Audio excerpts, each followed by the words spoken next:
Les decía que muchísimas gracias a todos ustedes por su presencia, por su asistencia en esta parroquia, iglesia parroquial de San Miguel y San Julián, que tiene el título de Real y que por una razón muy sencilla, porque este antiguo colegio de San Ignacio de la Compañía de Jesús, aquí se va a trasladar esas dos parroquias que existían en Valladolid y que, como iremos desgranando, una de ellas tuvo una vital importancia para Ana de San Agustín, una figura muy desconocida, también una figura poco tratada, nos lo ha explicado muy bien en la homilía el padre Frontela, fraile carmelita de la comunidad de San Benito.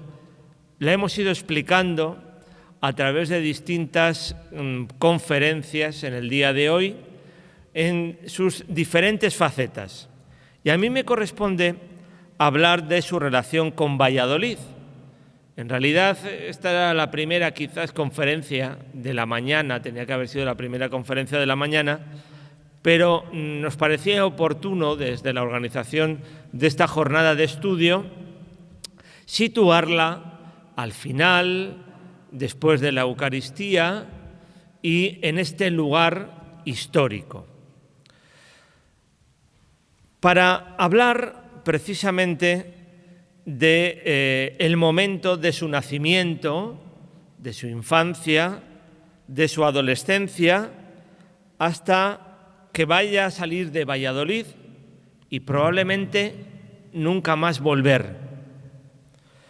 En primer lugar, creo que la documentación ha hablado ya suficientemente sobre el momento de su nacimiento y lo ha hecho a través del registro que existía en aquellos momentos, en aquella sociedad sacralizada, para toda persona que nacía y era bautizada. Y son los libros de bautismo. Fíjense qué importancia, porque, bueno, quizás los que han asistido a la conferencia anterior les ha llamado la atención, y nosotros lo vamos a decir, que la gente no supiese exactamente la edad que tenía. Y bueno, aquí tenemos una persona, en el caso de Ana Pedruja, que forma parte de una familia formada, pero la mayoría de las personas tenían una percepción redondeada de la edad que más o menos podían tener. Esto era algo habitual. Por eso, si consultamos distintas fuentes, nos han hablado de 1547, de 1553, de 1554, pero llegamos a los libros de bautismo, llegábamos a ese libro de bautismos de esa parroquia antiquísima de Valladolid, que se encontraba en el centro de la plaza de San Miguel, y nos ha hablado la profesora María Redondo precisamente de ese 22 de diciembre de 1555. Por tanto, Tomás Álvarez, por ejemplo, un gran teresianista, nos había dado también esa fecha. Y además también existió un concepto de que esa partida de bautismo tenía una gran importancia. Hombre, estando aquí, en este ámbito, en el que yo me siento un poco abrumado, y miren que yo estoy acostumbrado a esta casa, pero teniendo al padre Luis de la Puente, a mí me recuerda mucho que cuando Luis de la Puente se lleva el proceso de santificación, Luis de la Puente murió un 16 de febrero de 1624. Este año también se han cumplido los 400 años. Pues también se preocuparon en el libro de bautismo de señalar dónde estaba ese bautismo de Luis de la Puente. Porque fíjense, cuando habla y declara Ana de San Agustín, lo voy a recordar, sobre la Madre Teresa de Jesús, sábado 21 días del dicho mes de agosto del dicho año de 1610, le preguntó en el interrogatorio del proceso de los procesos de Teresa de Jesús, le preguntó cómo se llamaba, de dónde es natural y cuya hija y qué estado tiene y qué edad, y dijo que se llama Ana de San Agustín y es natural de la ciudad de Valladolid, hija legítima de Juan de Pedruja y Magdalena Pérez, difuntos, vecinos que fueron de ella, y que es monja profesa de este convento del Señor San José y Señora Santa Ana de esta villa de Valera de Abajo, y al presente priora de él, de edad 56 o 57 años, poco más o menos. Esto nos lo ha recordado antes la profesora Redondo, pero para las personas que no han podido venir a esa conferencia se lo recuerdo yo. Si hiciésemos cuentas, pues estaríamos hablando de 1553-54. Pues no, 1555. Y no nos confundimos, 11 de diciembre de 1555 al 11 de diciembre de 1624. Por tanto, murió el día de su cumpleaños, 69 años. Antes nos hablaba también la profesora Redondo de que rápidamente, y en ese momento era complicado esto de rápidamente, se ponen manos a la obra para reconocer la santidad de Ana de San Agustín. Digo que rápidamente, esto tenía sus dificultades, porque va a venir un papa llamado Urbano VIII, Barberini, aquel del baldaquino, y va a decir que, ojo, que tienen que pasar 50 años para empezar a tomar declaración a los testigos, lo que eliminaba a los testigos. Esto va a ocurrir a partir de este momento. Bueno, pues precisamente en ese proceso hay otro documento en la Biblioteca Nacional que se titula Breve relación y suma de la vida y virtudes de la venerable Madre Ana de San Agustín. Indica que en la nobilísima ciudad de Valladolid, antiguo homenaje de la fe y corte de los reyes de Castilla, nació la venerable Madre Ana de San Agustín, que en el siglo se llamaba doña Ana de Pedruja Rebolledo, hija de padres cristianos, hidalgos y virtuosos, y aunque no es esencia para los siervos de Dios el tener y que se sepa el origen y calidades de sus padres, por la experiencia nos enseña, sigue esa relación, que muchos santos y santas vírgenes y mártires han nacido como lirios o azucenas hermosísimas entre las espinas de la gentilidad. Los padres de nuestra Virgen en lo natural, nobles, pero mucho más en sus costumbres y virtudes. Esto nos lo dice, curiosamente. Podríamos hablar rápidamente de Teresa de Jesús y lo que supuso todo el proceso de la dimensión familiar. Pero no, este no es nuestro tema. Juan de Pedruja, por lo tanto, ponen mucho empeño en que los padres fuesen nobles y rápidamente lo relacionan con la montaña del norte. Juan de Pedruja, Magdalena Pérez de Argüello. Y dicen, de los Argüello de Toledo, aunque su linaje materno también era de la montaña. Siempre la montaña, símbolo de nobleza.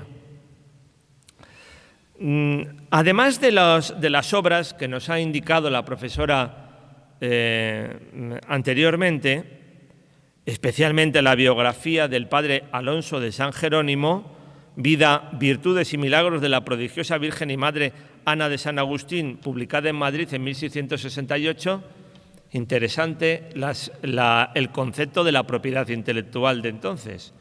Estos autores, varones todos, como diría Teresa de Jesús, se valían de los escritos femeninos anteriores.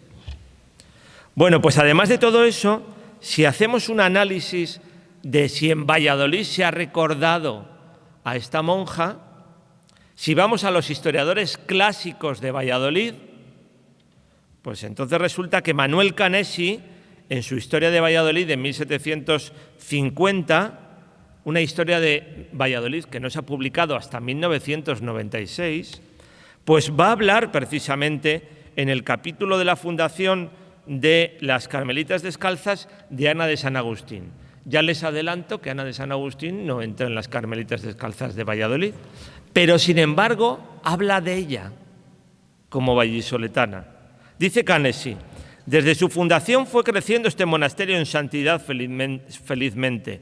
Sonaba por Valladolid la fama de la que vivían dentro, su ejemplo, recogimiento y clausura admirados por todos. Por medio de las paredes, más que por el torno y redes, se traspasa un olor suavísimo de las verdaderas esposas de Cristo, etcétera, etcétera. Y habla, dice Canesi, dice el padre Fray Francisco de Ribera, en la vida del máximo doctor de la Iglesia, folio 476, capítulo 4, entonces no existían las notas de pie de página, porque no tenía el ordenador como nosotros, de las que dio a luz esta religiosa, la madre Ana de San Agustín, que escribió por mandado de sus confesores el padre Alonso de San Jerónimo. Canesi algunas veces tiene un poco de lío de algunas cosas. Dice que esta religiosa venerable fue natural de Valladolid y priora de las Carmelitas Descalzas de Villanueva de la Jara, donde fue su feliz tránsito, dice él, a 1 de diciembre de 1624. Ahí ya se ha equivocado. Se ha equivocado o ha transcrito, o sea, ha leído mal, o se han equivocado los que transcribieron la historia de Canesi en 1996. Lo cierto es que Canesi habla de dos episodios que yo me voy a referir especialmente. Uno, un episodio el que sucedió en el convento de San Pablo, antes de ser monja, y ese se convierte en una narración prodigiosa, y otro, el que sucedió en el convento de San Agustín. Esta historia de Manuel Canesi, que actualmente fue publicada, le repito, en el año 1996 por el Grupo Pinciano, por el célebre, venerable Grupo Pinciano, que publicó tantas historias de Valladolid. Algunos de ustedes tendrán esas historias de Valladolid. Esta historia de Canesi no fue, le repito, la primera que fue publicada. La primera historia que tenemos publicada de Valladolid, publicada, no escrita, escrita habría una anterior, de Juan Antolínez de Burgos. La primera publicada es la de Matías Sangrador y Vítores, que se publicó en 2 tomos en 1851 y 1854. Ahí también nos incluye a Ana de San Agustín, porque hace unas pequeñas biografías, muy pequeñas, de ilustres y notables de Valladolid, donde hay muy pocas mujeres, y está Ana de San Agustín. Y después otro autor, benemérito, un gran erudito, un gran recopilador, Casimiro González García Valladolid, en 2 obras suyas, Datos para la historia biográfica de Valladolid, o Datos biográficos para la historia de Valladolid, perdón, en 1893, y uno célebre, Valladolid, sus recuerdos y sus grandezas, pues también hace una referencia a esta carmelita. Volvamos a sus padres, a Juan de Pedruja, intendente, mayordomo de una figura esencial en todo esto, que va a ser el conde de Buendía. Bueno, pues nos dice esa breve relación que la familia vivía a la sazón fuera de la casa del señor conde de Buendía, que era señor de Dueñas. En su casa aparte, en la parroquia de San Miguel, en la calle de la Guadamacillería, Guadamacileros. Y a los 11 días siguientes, que fue a los 22 del dicho mes, en la dicha parroquia la bautizaron.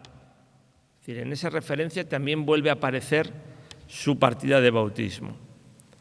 Nos dicen que su madrina se llamaba Ana y que su padrino Agustín, con sus apellidos, y nos lo relacionan, por lo tanto, uniendo esas dos devociones, Ana y Agustín, que va a tomar cuerpo en su nombre de religiosa. Había sido bautizada en la antigua parroquia de San Miguel.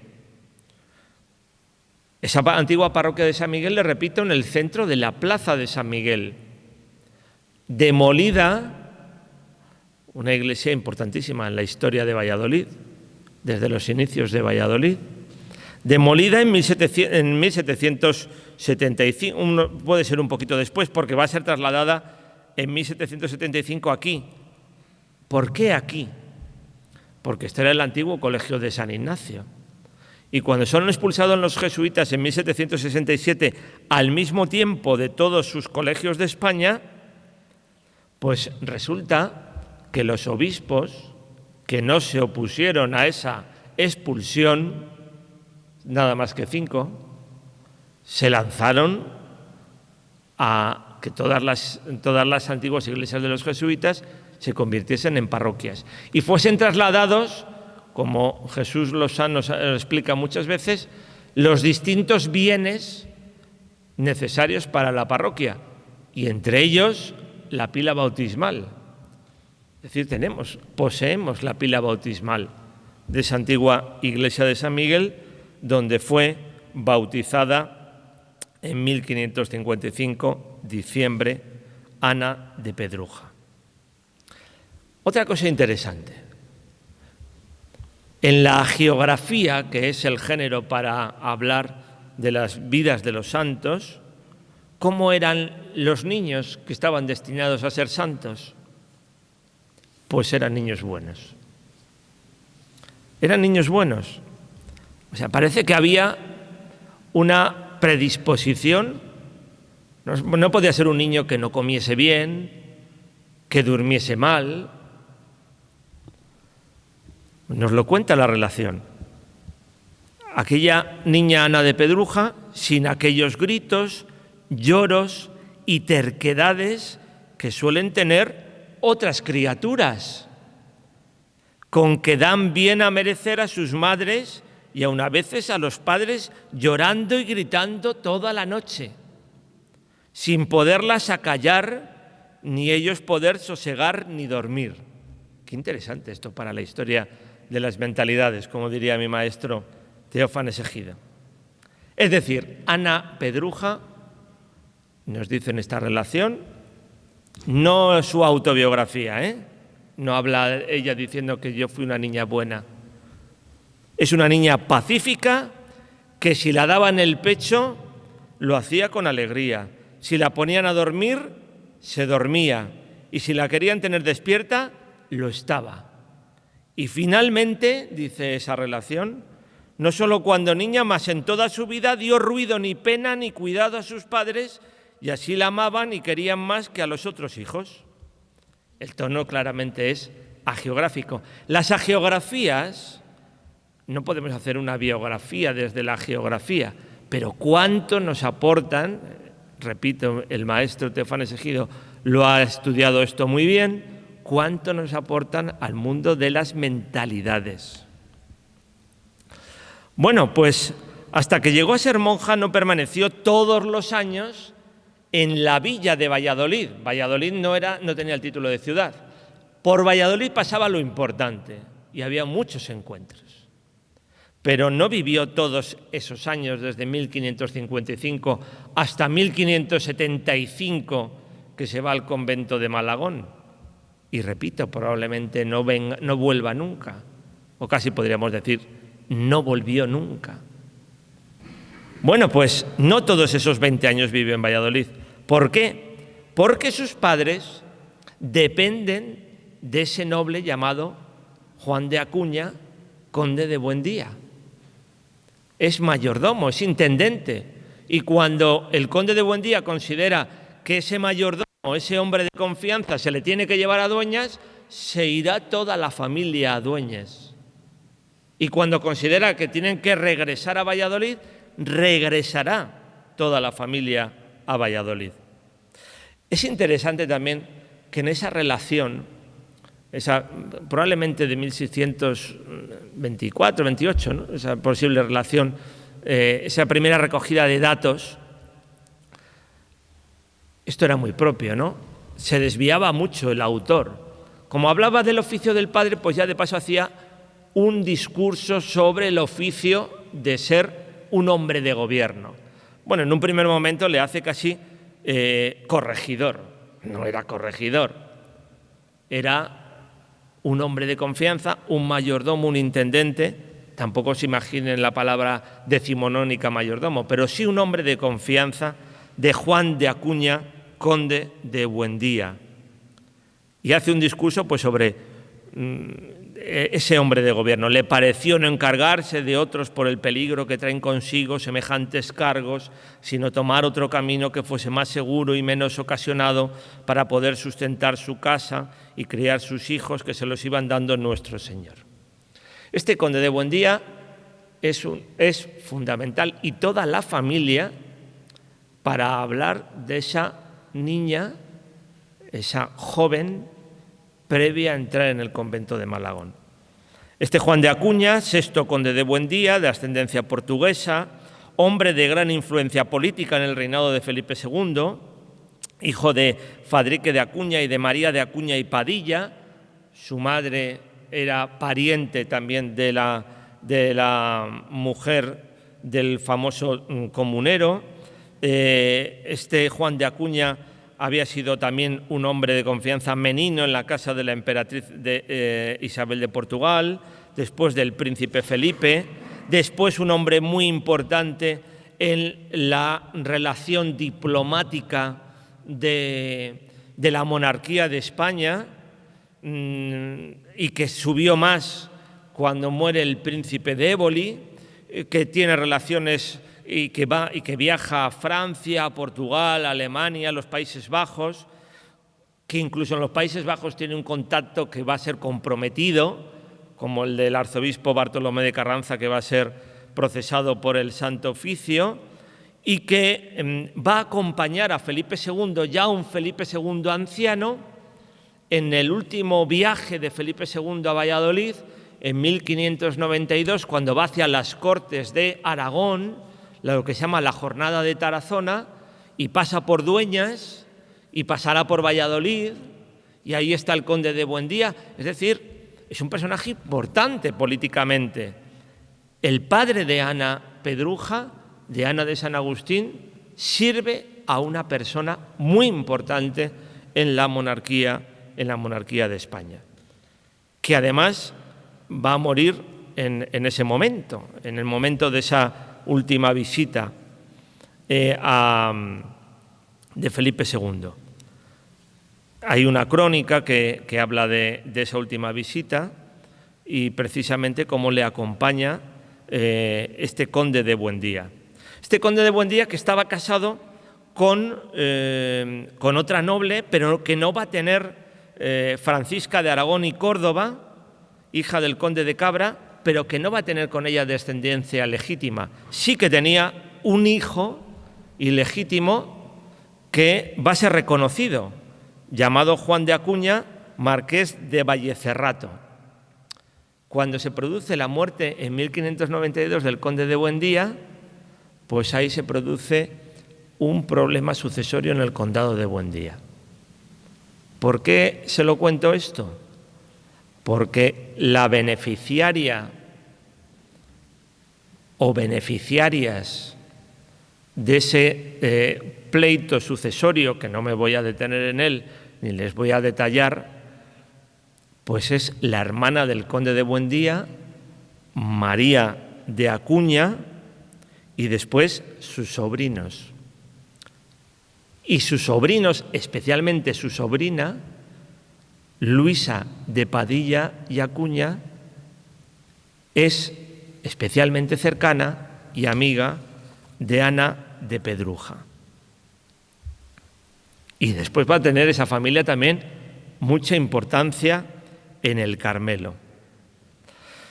Bueno, Dueñas, ese señorío del conde de Buendía, es una localidad, como saben ustedes, cercana a Valladolid, a medio camino de la episcopal Palencia, aunque hoy Dueñas pertenece a la provincia de Palencia. Por Dueñas se había detenido Fernando de Aragón cuando vino a casarse con Isabel de Castilla. A Dueñas regresaron Isabel y Fernando una vez casados, y en Dueñas nació la hija mayor de los futuros reyes católicos. Por Dueñas pasó el emperador Carlos V cuando venía ya de su abdicación y se dirigía a su retiro en Yuste, y después se paró en el monasterio cisterciense de Palazuelos, y allí conoció a su nieto, que tuvo una mala experiencia de ese conocimiento, el príncipe Carlos. Probablemente por Dueñas también pasó la Madre Teresa de Jesús cuando se dirigió hacia Burgos. Bueno, precisamente esa fundación de Burgos fue la última, en 1582. Nos lo cuenta además Julián de Ávila y, bueno, pues tiene una anécdota muy interesante, ¿no? Porque, en algunas cosas que se llevaron de Valladolid hacia Burgos sin que lo supiese la priora de Valladolid y sin que lo supiese la Santa Madre. Pero después, luego, cuando lo contaron, pues se rieron notablemente de todo ello. Pero, sobre todo, lo interesante es que tuvieron que ir a Dueñas esta familia de Ana Pedruja y volvieron a Valladolid en el momento oportuno. Y ahí es cuando se convierte esta, o por lo menos así lo manifiesta esa relación, en una Ana Pedruja casi en una acompañante de la que era la futura heredera del condado de Buendía. Es que doña María de Acuña, la hermana del conde de Buendía, tenía un problema también sucesorio en su casa, y es que tenía 3 hijas y un hijo, y era una familia levítica, y todos querían profesar en conventos. El hijo, que era el que tenía bueno, pues la posibilidad de unir los distintos títulos, el condado de Santa Gadea, el de Buendía, etcétera, el hijo se hizo jesuita, el padre Antonio de Padilla. Le intentaron convencer, pero al final se convirtió en uno más de esos jesuitas nobles que engrosaron la Compañía de Jesús del siglo XVI. No había muchos. El modelo era Francisco de Borja, después Antonio de Padilla, había otro por Andalucía que era el padre, que le llamaban así, don Antonio de Córdoba. El resto de las hijas, una hija es Casilda de Padilla, la que va a protagonizar un conflicto importante porque quería ser carmelita descalza, y se va a escapar en distintos momentos al convento de Valladolid, y la Madre Teresa de Jesús está muy entusiasmada con esa vocación, y finalmente su madre, María de Acuña, no va a permitir que sea carmelita descalza en Valladolid. Luego va a ser franciscana concepcionista, y ahí se produce un conflicto entre María de Acuña, Santa Teresa de Jesús y los jesuitas. ¿Por qué? Porque parecía que los jesuitas estaban, por lo menos un jesuita estaba orientando a la futura condesa de Buendía. Antonio, Casilda, una tercera, María, también va a ser María de Padilla y Acuña, también será monja, y quedaba Luisa de Padilla y Acuña, que también quería ser monja. ¿Qué iba a pasar con esos títulos? Bueno, pues Luisa de Padilla y Acuña tuvo que abandonar su vocación religiosa para casarse con un pariente suyo y poder continuar la herencia de esos títulos.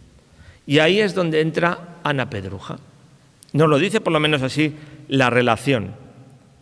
Tenía voto Luisa de Padilla y Acuña, sobrina del conde de Buendía, de voto de castidad, pero se tenía que casar. Y nos dice la relación, asegurándola a todos, o los más doctos teólogos y letrados de aquella corte, que con buena y sana conciencia lo podía hacer. Era tanto el temor que Luisa de Padilla tenía, que le hacía gran ponderación en su alma, y por otra el natural aborrecimiento que tenía de aquel estado, el matrimonial, y la propensión a ser religiosa, que le traía harto congoja, afligida y poco asegurada, por más y más que los letrados y todos le decían. Todos le decían que podía casarse con su tío Martín de Padilla, como ven ustedes, matrimonios familiares. ¿Pero por qué familiares? Para continuar el apellido. ¿Y de quién se va a fiar Luisa de Padilla?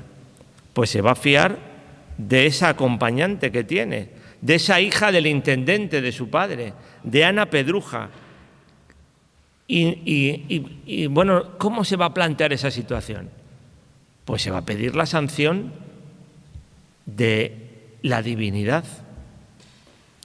Dice que marchan, esto todo habría que aplicarle una crítica histórica, marchan cerca de Valladolid a encomendarse a Dios y a su madre la Virgen, y en su nombre y por esta necesidad fuesen romería a una imagen de mucha devoción, no especifica cuál, pero nos hablan de un monasterio fuera de Valladolid, muy cercano a Valladolid. ¿Podría ser la Virgen de Prado y el monasterio de los Jerónimos? Que está algo apartada de Valladolid, nos dice. Y ella lo prometió y cumplió yendo la mayor parte del camino a pie y descalza, Luisa de Padilla, acompañada de Ana Pedruja. Estando en la ermita, suplicando a la Santísima Virgen sacase de duda y de aflicción a aquella buena señora que deseaba acertar y le declarase si era voluntad de su Santísimo Hijo que tomase estado de casada. No hacer caso a los letrados ni a los teólogos por un voto de castidad, sino que se lo sancione la divinidad. Entonces ocurrió la narración milagrosa, que la Madre de Piedad y de Misericordia le bajó la cabeza dándole a entender que sí, que se podía casar.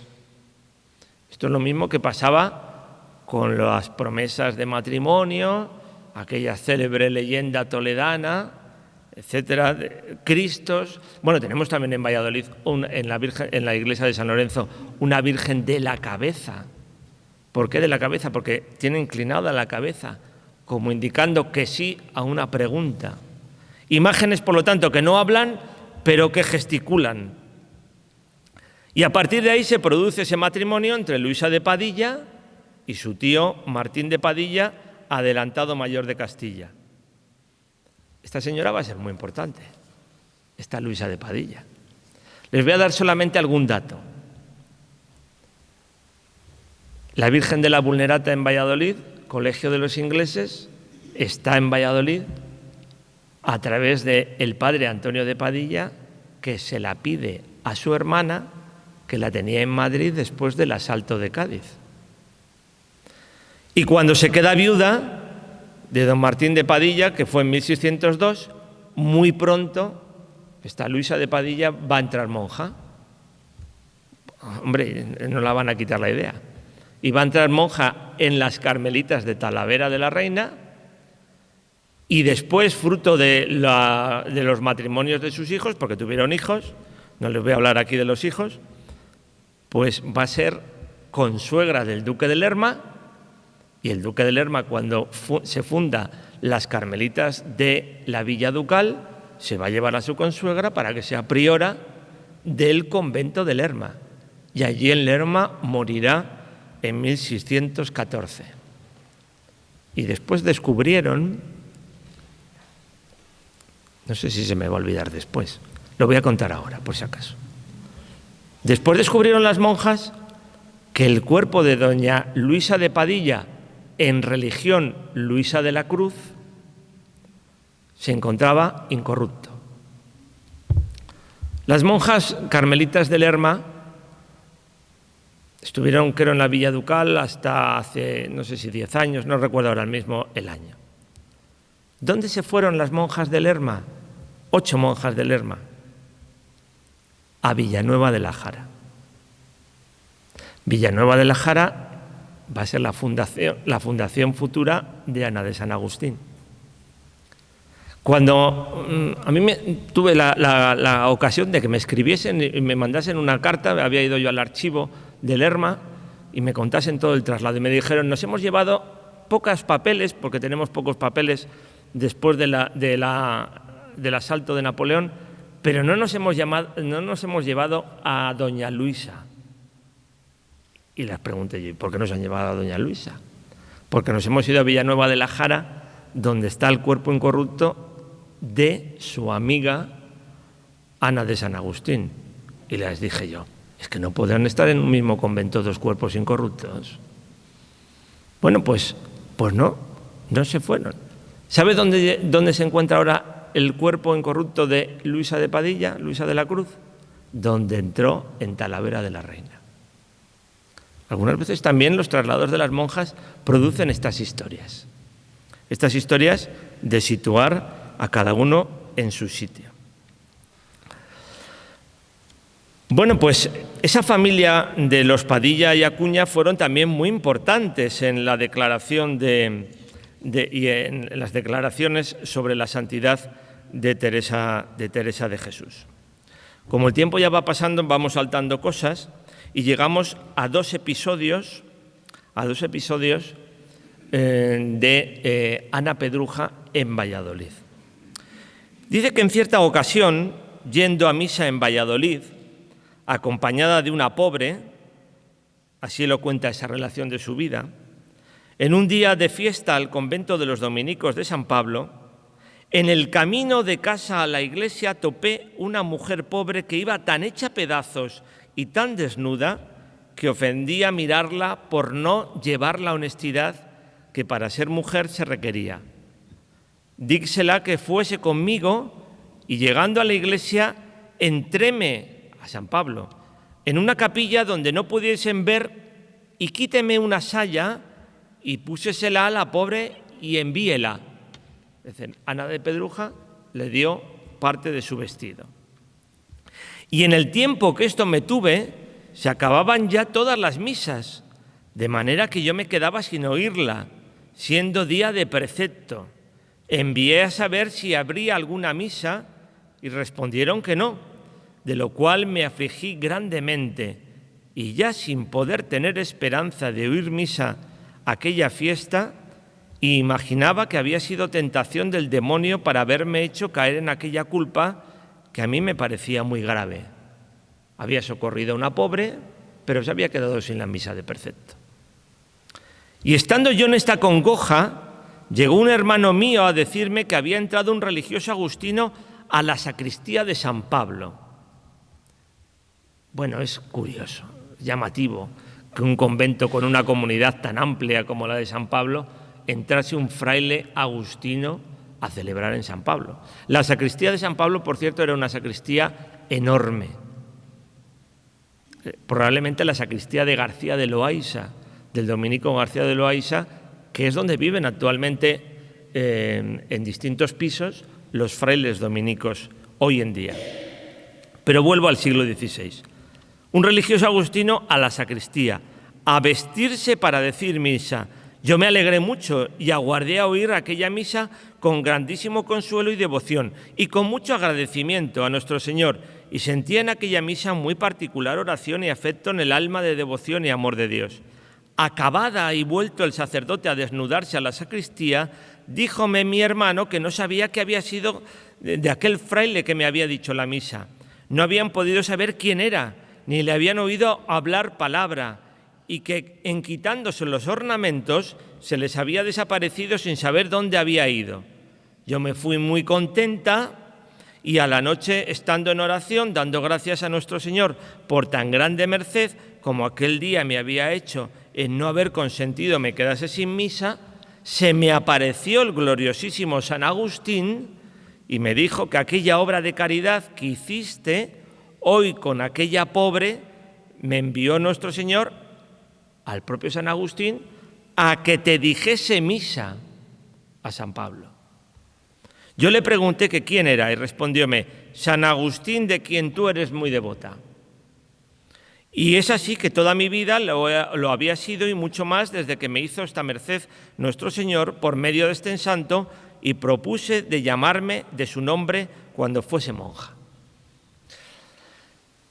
La literatura geográfica no pretende dar datos a los historiadores de hoy. La literatura geográfica pretende edificar las obras, la importancia de las obras, casi por delante de la liturgia. Cuando yo leí esto me recordaba aquel cuadro del Greco del entierro del conde de Orgaz, cuando bajaron del cielo San Agustín y San Esteban a enterrar al señor de Orgaz. Esta era la importancia de las devociones. En sus declaraciones en el proceso de santificación de la Madre Teresa de Jesús, que nos ha citado antes la profesora María Redondo, podemos conocer algunos aspectos sobre la relación entre Valladolid, la futura Madre Ana de San Agustín y la Madre Teresa de Jesús. Dicen esas declaraciones: siendo esta testigo doncella de edad de 14 años, poco más o menos, siempre estamos con el poco más o menos, y estando en la dicha ciudad de Valladolid, de donde es natural, en casa de los dichos sus padres, sin haber jamás visto ni conocido a la dicha Santa Madre Teresa de Jesús, ni haber oído decir de ella un día de Domingo de Ramos, podrá haber como 40 años, poco más o menos, estando esta testigo yendo los oficios en la iglesia del convento de San Agustín de la dicha ciudad de Valladolid, al lado de lo que es hoy el archivo municipal. Al tiempo que andaba la procesión de los ramos, se le apareció la dicha Santa Madre de Teresa de Jesús con otras monjas que le pareció serían hasta 13 o 14 que iban de dos en dos en orden de procesión y todas vestidas del hábito que hoy en día traen las monjas carmelitas descalzas. En viéndolas, esta testigo recibió en sí particular consuelo espiritual y se aficionó mucho al hábito y religión, teniendo, como antes había tenido desde que tuvo uso de razón, deseo de ser monja. Le tuvo de serlo de aquella religión y desde aquel día se quitó las galas que traía. Pero como en 2 años siguientes no hubiese puesto en ejecución el ser monja, aunque siempre lo deseaba, después de dicho tiempo, algunos meses, día del Corpus Christi, estando en la iglesia mayor de la dicha ciudad, sería la colegiata, para ver la procesión del Santísimo Sacramento y estando en ella, se le tornó a aparecer la dicha Santa Madre Teresa de Jesús y le mostró un pozo muy hondo y cerca de él un jardín muy hermoso, lo cual claramente vio esta testigo. Y la dicha Santa Madre, a todo esto, Teresa de Jesús estaba viva. Y la dicha Santa Madre le dijo que si no se determinaba y tomaba el hábito del Carmen, había de ir a aquel pozo y si le tomaba al otro lugar del jardín, lo cual esta testigo oyó muy bien, con lo cual la dicha Santa Madre y el jardín y pozo se desaparecieron. Y esta testigo desde aquel punto quedó con firmísima resolución de tomar el hábito de aquella orden y lo procuró hasta salir con ella y tomarle como le tomó pocos años después. Y que después de ser monja profesa, cuando vio corporalmente a la dicha Santa Madre Teresa de Jesús, que fue en el monasterio de la dicha villa de Malagón, donde esta testigo vino a tomar el hábito, luego conoció que era la misma que le había aparecido en las dichas 2 procesiones. ¿Qué puedo sacar como historiador de este mundo de lo milagroso?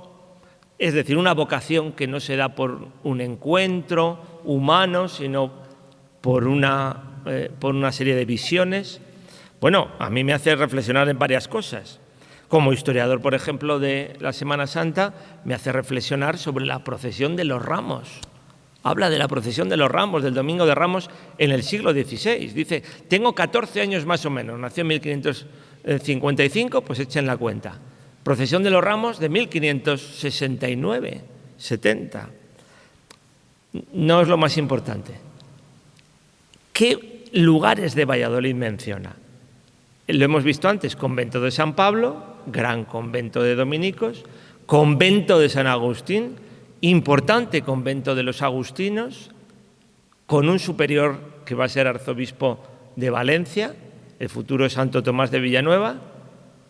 La iglesia mayor de Valladolid no es la catedral, es esa colegiata del siglo XVI que todavía no tenemos estudiada. Y también la fiesta del Corpus Christi, la solemnidad del Corpus Christi que todavía, si nos pusiésemos, pero no es conveniente ponerse como historiador analizando esas visiones. Todavía no estaría hecha la custodia de Juan de Arfe, pero sabemos que el Corpus Christi se celebraba en Valladolid. Entonces, ¿qué Valladolid es el que conoce a Ana de Pedruja? Pues es el Valladolid que los jesuitas ya se han establecido en este lugar, que tienen un colegio pequeñito, que se llama Colegio de San Antonio, que los dominicos tienen mucha más fuerza, que los agustinos, junto con el Colegio de San Gabriel, tienen un papel importante, que hay un cabildo colegial con un abad, que se celebran una serie de procesiones, eso sí que lo podemos obtener. Y que ha llegado a Valladolid en 1568 esa monja que se llama Teresa de Jesús, que la familia Mendoza, Bernardino de Mendoza y María de Mendoza, facilitan su establecimiento en Valladolid y el establecimiento de ese convento de las Carmelitas de Valladolid, que se establece y se ubica definitivamente donde se encuentra hoy en día, un 3 de febrero de 1569. Y que en ese convento no va a entrar Ana Pedruja, que va a tomar el nombre de Ana de San Agustín, sino que entrará en la tercera fundación de la Madre Teresa de Jesús, la fundación de Malagón, la fundación que se había realizado en 1568, el mismo año que Valladolid, pero antes que el de Valladolid.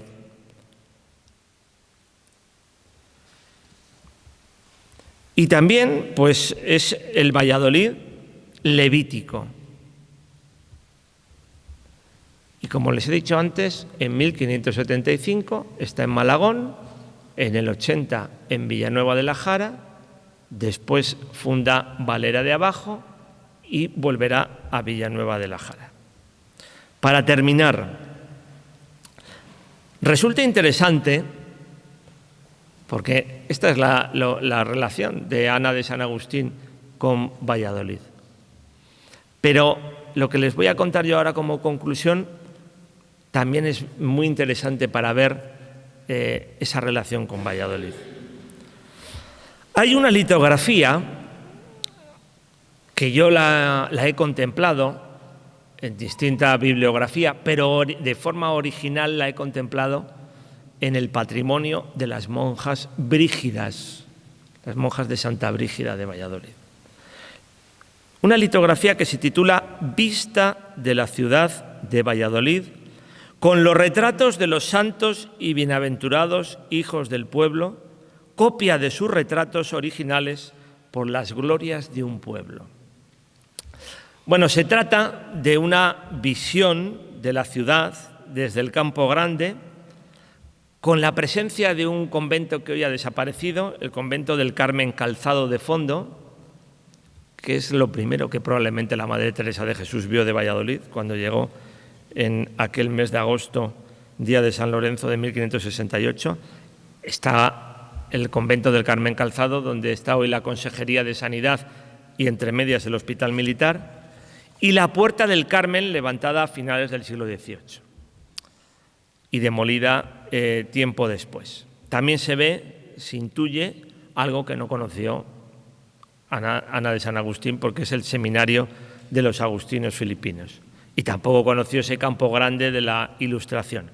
Pero ahí es donde ubica en esa litografía un árbol de la santidad, con ese fondo de Valladolid. Eligen ese fondo de Valladolid. Podrían haber elegido otro, podrían haber elegido San Pablo, podrían haber elegido la Plaza Mayor, pero eligen ese entorno del Campo Grande, que era un entorno levítico, rodeado de conventos por todas las partes, casi salvo por el lugar donde estaba la casa de Gregorio Fernández, que por cierto fue enterrado en ese Carmen Calzado.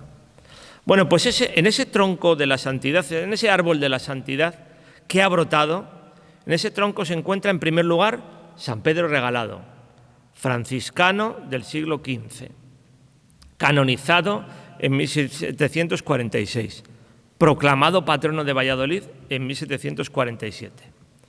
Precisamente se encuentra transportado por ángeles, que es su iconografía habitual. Cuando ese tronco empieza a ramificarse, es decir, en la base de ese árbol se encuentra San Pedro Regalado. Cuando empieza a ramificarse, vislumbramos otro medallón,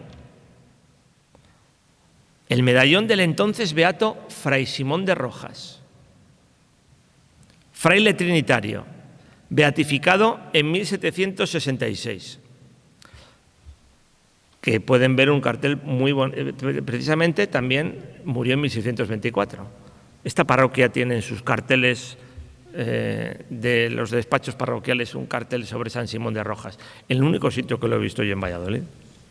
Felicito al párroco por hacerlo, porque San Simón de Rojas es otro desconocido, hoy canonizado. Cuando ese árbol continúa subiendo, ya nos encontramos a los venerables.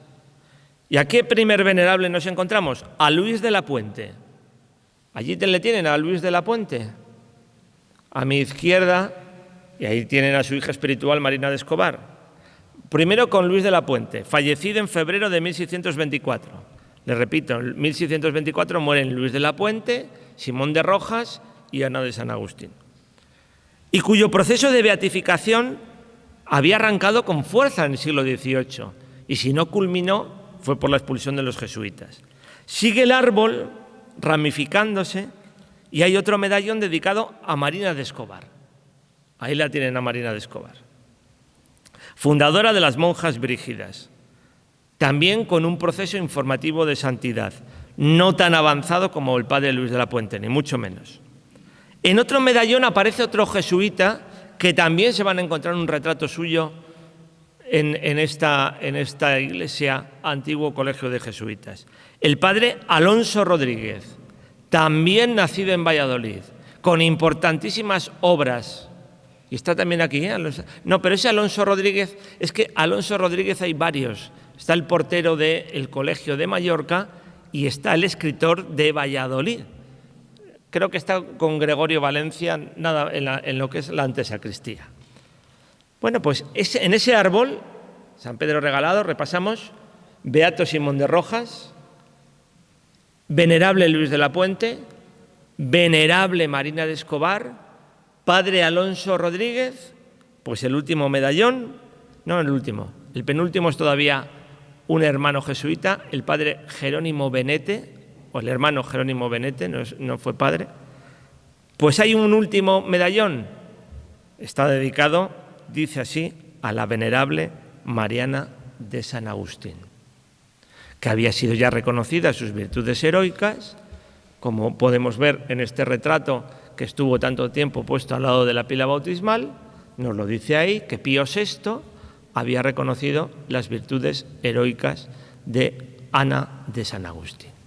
Por tanto, como conclusión, en esa pintura de la santidad barroca, yo creo que habría que situar esa litografía finales del siglo XVIII.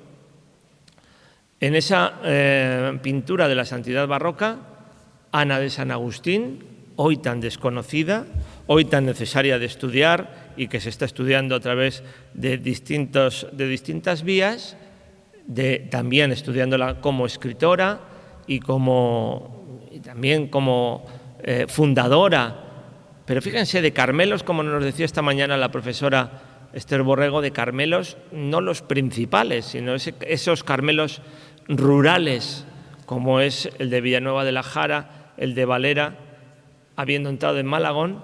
Bueno, pues Ana de San Agustín era contemplada a finales del siglo XVIII como una candidata muy cercana, especialmente después del Papa Pío VI, una candidata muy cercana a ser beatificada y canonizada, y por tanto a enorgullecerse los vallisoletanos. Vista de la ciudad, con los retratos de los santos y bienaventurados hijos del pueblo, copia de sus retratos originales por las glorias de un pueblo. Bueno, pues está muy bien que no solamente sea recordada esta monja por sus hijas de Villanueva de la Jara, que me consta que nos siguen, está muy bien que no solamente sea recordada por las monjas carmelitas de Valladolid, que tienen la referencia de esa santidad nacida en Valladolid, sino que también los vallisoletanos sepamos de qué se trata esta monja escritora. En definitiva, estas monjas escritoras y lectoras eran mujeres de vanguardia en el siglo XVI y XVII, porque también, como nos recordaba el padre Frontela, eran fiel reflejo de una mujer de vanguardia como fue la Madre Teresa de Jesús. Muchísimas gracias por su atención.